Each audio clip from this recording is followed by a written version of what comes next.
বিসমিল্লাহ, আলহামদুলিল্লাহ, ওয়াসসালাতু ওয়াসসালামু আলা রাসূলিল্লাহ।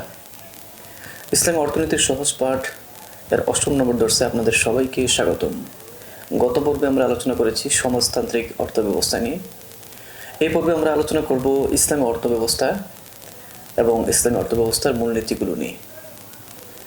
কোরআন এবং হাদিসে ইসলামী অর্থনীতির বেশ কিছু কালজয়ী মূলনীতি উল্লেখ করা হয়েছে। এসব নীতিমালার আলোকে বর্তমানে পুঁজিবাদ ও অন্যান্য অর্থব্যবস্থা বিশ্লেষণ করলে সহজেই ইসলামী অর্থনীতির শ্রেষ্ঠত্ব প্রতিবাদ হয়ে ওঠে।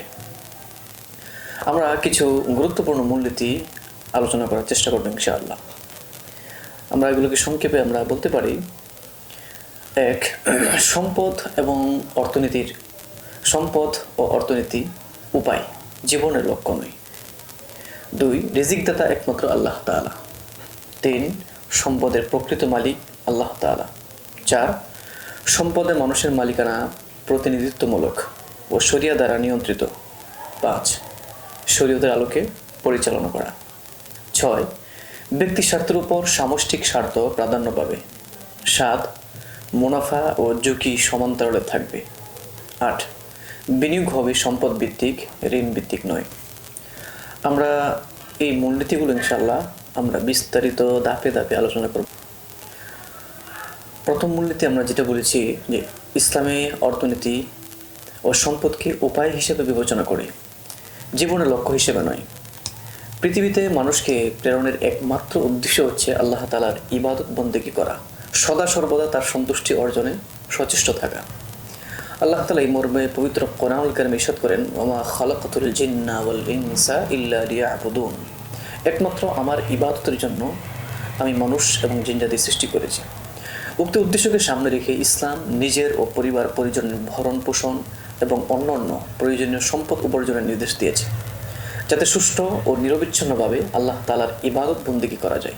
যেমন আল্লাহ তাআলা বলেন, ফাইদা কুদিয়াতিস সালাতু ফান্তাশিরু ফিল আরদ ওয়াবতাগু মিন ফাদলিল্লাহ ওয়াযকুরুল্লাহা কাসীরান লাআল্লাকুম তুফলিহুন। অতঃপর যখন নামাজ আদায় হবে তখন তোমরা জমিনে ছড়িয়ে পড়ো এবং আল্লাহর রিজিক অন্বেষণ করো। উক্ত আয়াতে সম্পদ এবং ব্যবসাকে আল্লাহ তাআলার অনুগ্রহ বলে অভিহিত করা হয়েছে। পাশাপাশি এই আয়াতে ইবাদত বন্দেগীর পরই সম্পদ উপার্জনের স্থান এসেছে। হাদিসের মধ্যে এসেছে, রাসূল করিম সাল্লাল্লাহু আলাইহি ওয়াসাল্লাম ইরশাদ করেন, ক্বালা রাসূলুল্লাহ সাল্লাল্লাহু আলাইহি ওয়াসাল্লাম, তালাবু কাসবিল হালালি ফরিদাতুন বা'দাল ফরিদা।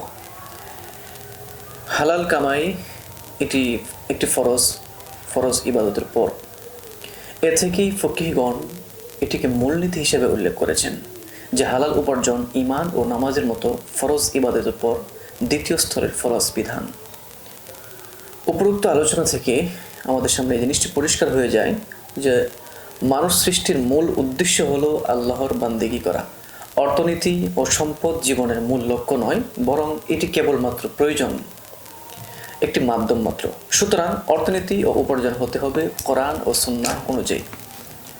আমরা এতক্ষণ ইসলামী অর্থনীতির প্রথম মূলনীতি নিয়ে আমরা বিস্তারিত আলোচনা করার চেষ্টা করেছি।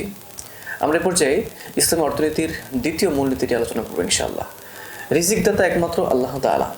অর্থনৈতিক সকল কার্যক্রমের মূল উদ্দেশ্য হলো উপার্জনের মাধ্যমে চাহিদা ও অভাব পূরণ করা। চাকরি করে মাস শেষে প্রাপ্ত বেতন, ব্যবসার লব্ধ মুনাফা এসবই উপার্জন, যা দিয়ে আমরা আমাদের চাহিদা ও অভাব পূরণ করে থাকি। ইসলামী অর্থনীতির ভাষায় একে রিস্ক বলা হয়। রিস্ক যার দ্বারা মানুষ উপকৃত হয়, তার চাহিদা পূরণ হয়।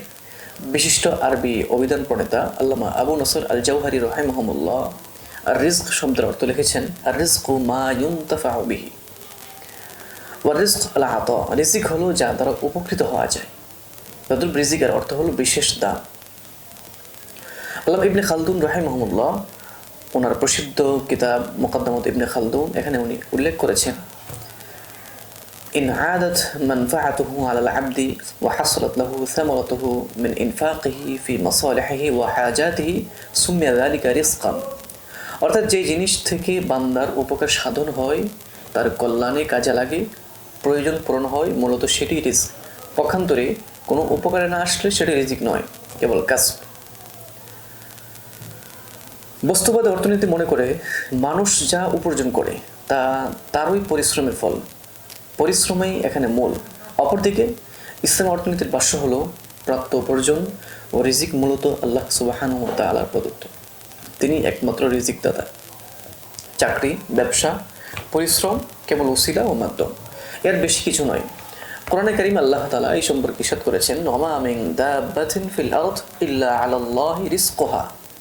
ভূপৃষ্ঠে বিচরণকারী সকল জীবিকার দায়িত্ব আল্লাহ তাআলার হাতে, তবে আল্লাহ তাআলা তার রিজিক ভান্ডার থেকে উক্ত রিজিক তালাশ করার দায়িত্ব মানুষের উপর অর্পণ করেছেন।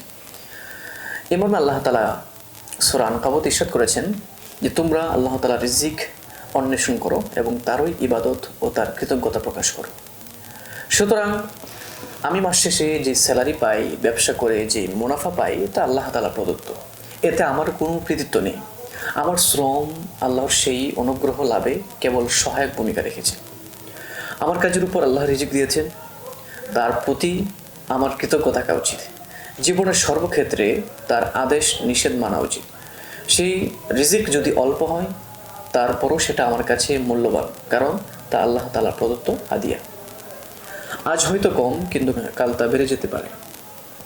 পক্ষান্তরে আমার রিজিক তিনিই দিবেন, আমার উচিত তার নির্দেশিত পন্থায় তা খুঁজে নেওয়া। দেখুন, ইসলামী অর্থনীতির মাত্র একটি নীতি থেকে আমরা কতগুলো চিন্তা পেয়ে গেলাম। অর্থাৎ সামাজিক উন্নয়ন ও অর্থনৈতিক ভারসাম্যতা প্রতিষ্ঠায় এমন চিন্তা ও বিশ্বাসের আজ আমাদের অনেক প্রয়োজন। বস্তুত একটি ইসলামী অর্থনীতি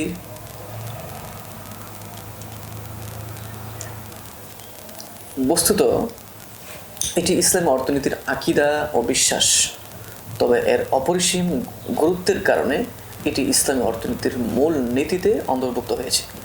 এই বিশ্বাস ও মূলনীতি হৃদয়ে লালন করে সকল অর্থনৈতিক কার্যক্রম সম্পাদিত হবে।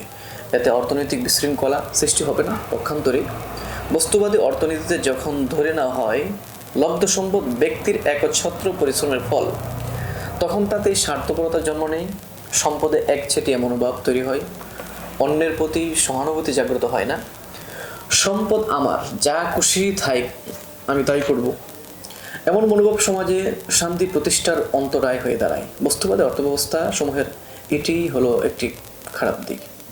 আমরা এই পর্বে ইসলামী মূলনীতি সমূহের মধ্য থেকে দুইটি মূলনীতি নিয়ে আলোচনা করেছি।